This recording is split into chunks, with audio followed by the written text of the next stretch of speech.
Hey everyone, welcome back to another episode of Pragmatic Talk. I'm Scott, And I'm Susan. and today we wanted to talk about a few takeaways that we had from Voice Summit.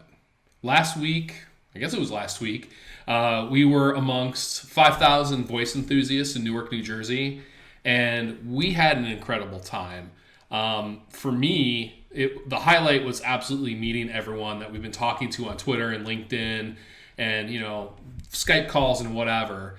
And so we met people from Poland, from England, from France, from really all over the world. And it was just so cool to see how passionate this community is and how we're actually driving the technology forward that's really going to make a difference in people's lives. Yeah, it was incredible that last year when we went, we only knew one person, and this year we could barely make it from session to session. It also was exciting how last year at the very first Voice Summit, when we were explaining that as strategists what we were doing there, we got a lot of furrowed brows, a little bit of, what do you mean you're not a developer? And we saw that the audience changed a bit. There were people from different brands, there were marketers, and there were non-developers, there were more strategists. And in order for Voice to succeed, we're going to need more of those types of people. So it was exciting to see that. Yeah, there was way more people, way more conversation around strategy and how we actually go from creating novelty skills or experiences to actually creating something that's really useful. It's going to go through and drive business. So to me, that was really heartening to see. Our session was standing room only, and they ended up not letting everyone in that we're trying to get in. So that tells me that the industry and the community is ready to start to identify how we can create valuable skills, actions, capsules, experiences, whatever you want to call them, for the people that we're actually creating for. Yeah, absolutely. And I would like to note there were a couple sessions that were focused on strategy. Yeah. And Brent Kinsella's session also was almost standing room only, even though it was in a giant room. So it was really exciting to see that there's a hunger, that there is a demand to help folks figure out what are the right use cases. I think Pete has started to talk about that we're moving into a phase of monetization, but it's going to be important to make sure that we're still looking at things that are useful and usable and that are solving problems, not just focused at making money. Yeah. I think another really big aha for me is we saw a session or two where it was focused on the creation of content, right? Mm-hmm. So, there was some playwrights, some performing artists. There was a session specifically around that and actually getting more creative focused people into the industry and starting to create. So I think one of the big things that we do need is we need more content creators. We need more writers. We need more podcasters. We need more creatives, quite frankly. If you look at the maturation process of the web and of mobile, specifically around apps, very developer driven at the beginning, a lot of technology driven pieces, but then it wasn't once people started creating valuable stories, creating valuable content and experiences, then things really took off. So I think we're going to end up seeing the same kind of a thing. So this is a call for anyone that is in any sort of related creative field. Now's the time to get involved because you could really make a big impact and really do a great job telling your stories. Yeah, and I think it's important because when we start talking about brands and content, we need to make sure that they are consistent. Voice isn't a silo. And so we have to think about integrating it, not just with digital channels, but all channels, because that's what's going to be the true story. Folks who have already been doing that and trying to make it work from offline to online. And now I like to think of voice, I know is online, but it's also just kind of its own animal. In my mind, because of all the considerations. So we were talking about people who have been able to go from offline to online and getting a brand message to work in those mediums. There will be things, and I think they'll have a knowledge base that they can use to start help moving things into the voice world. Because it is a whole new at figuring out ways to leverage different channels to provide valuable messages. Yeah, and marketing is not a 4-letter word. Marketing has a place of where you can understand the important features of your product. You can understand how consumers are using things when marketing is done right. And I think that's the emphasis is on the right. And I think we all were coming together under the idea of voice is easy to use, but it is hard to get right. And so it's good to hear that everyone's putting work towards that. It's important that we think about those things. And so that's why I think content and user experience are coming into place of it's not just about features and functionality.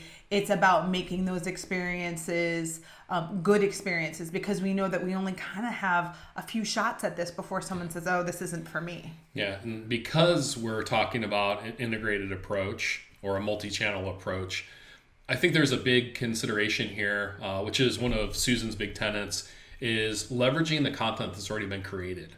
So it's not that you have to completely create new content, especially if you've got an existing brand and you spent a lot of years and a lot of dollars to actually build that brand.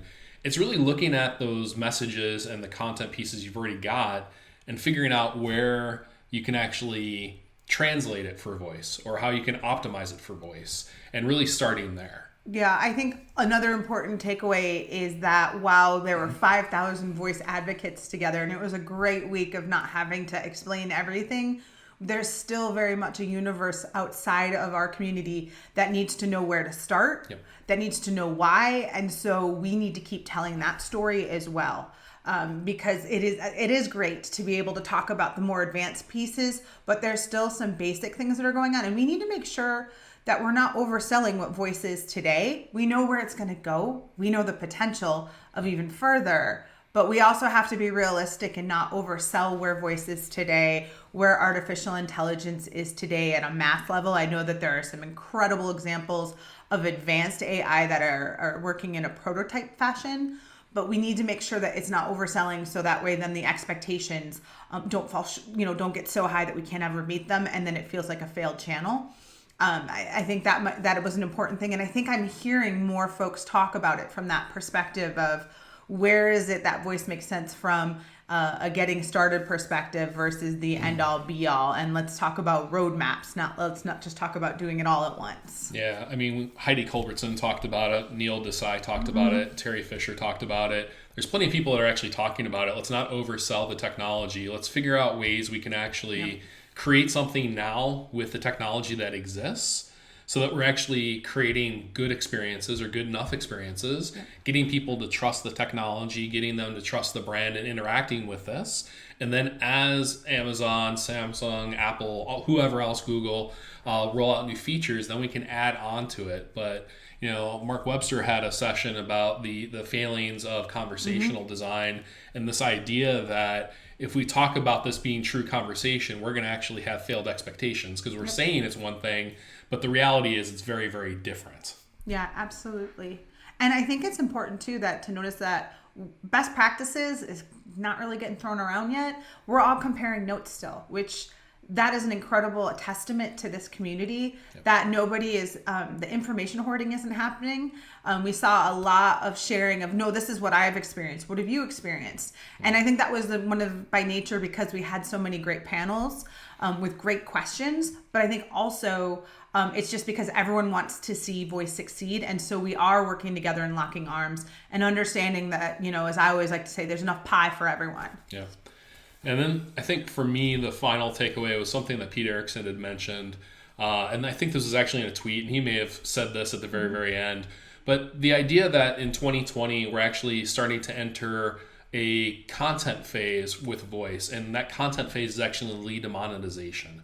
So as I mentioned before, I think we're entering that era where you're going to start to see more content creators, more strategists, more designers, playwrights, whoever coming in and actually helping to tell the story. So it's not just a technology angle that we're taking, but we're actually adding the human element and the storytelling element and all those other components that actually create really great experiences. So like I said, at the kind of the middle, now's the time. If you have that writing experience, you're doing something in movies or whatever, this is a great opportunity for you to get in and really make a dent in this. Yeah, jump on in. The water's fine. There's plenty of room and there's a welcoming community. One other final thing that I noticed is that the prevalence of the talk around sonic branding, which I think is starting to really start grasping what does it mean for a brand to live in the audio world. And it's more than just a catchy tune or a logo. We learned a lot in quite a few of the sessions of the work that different groups like Steve Keller and Colleen Fahey, Larry Minsky, and several others are doing to help understand that it's about a system. It's not about just one clever piece of sign off that you leave everywhere. Like, it's just not a logo. Very much how in visual design you have fonts and colors and phrasing and things along those lines. Sonic branding very much has that as well. There are nuances though, because it's done with music, or it's done with particular registers or voice and tone, and all those things. And there's a lot to it, which is kind of amazing when you unpack it. It just becomes this layered effect, but it is something that, when done well, is really powerful. And I think that's the thing too, of just kind of looking at those things in a different way. Yeah, the idea of a sonic system versus a music score, right?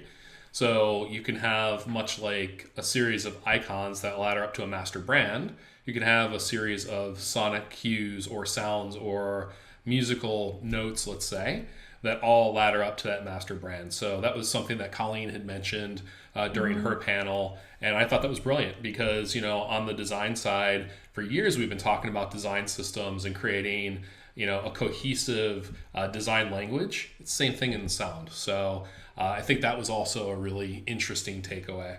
Yeah, definitely. And it heartens me as a content strategist to see if we're starting to think more about how that brand embodies itself. We're going to think also then about that content, and we're going to think about how that extends so that it isn't disjointed, but that it remains genuine and consistent, so that what is being conveyed in the voice channel matches up with what is being in all the other channels, which is only going to make a brand more effective. It's going to make a message more effective, versus having to then undo or reinforce something that you've created by itself in a corner. Yeah. Yeah. The final thing that I learned, and I had a suspicion of this, but we learned that people really love unicorns and they really love unicorn stickers. We had a great time, meeting everyone and giving out as many stickers as possible. So if you weren't able to get any, shoot us a message and we're happy to send some out to you. But it was a great time. I had a blast. I really loved incredible. Meeting and having really meaningful conversations. And I'm looking forward to continuing those in the weeks and months to come. Absolutely. And here's to catching up with folks at Project Voice or Voice Summit 2020. My understanding, the location has not been confirmed yet, but hopefully we'll have even more than 5,000 next year. Absolutely. I think we will. Yeah, I think so too.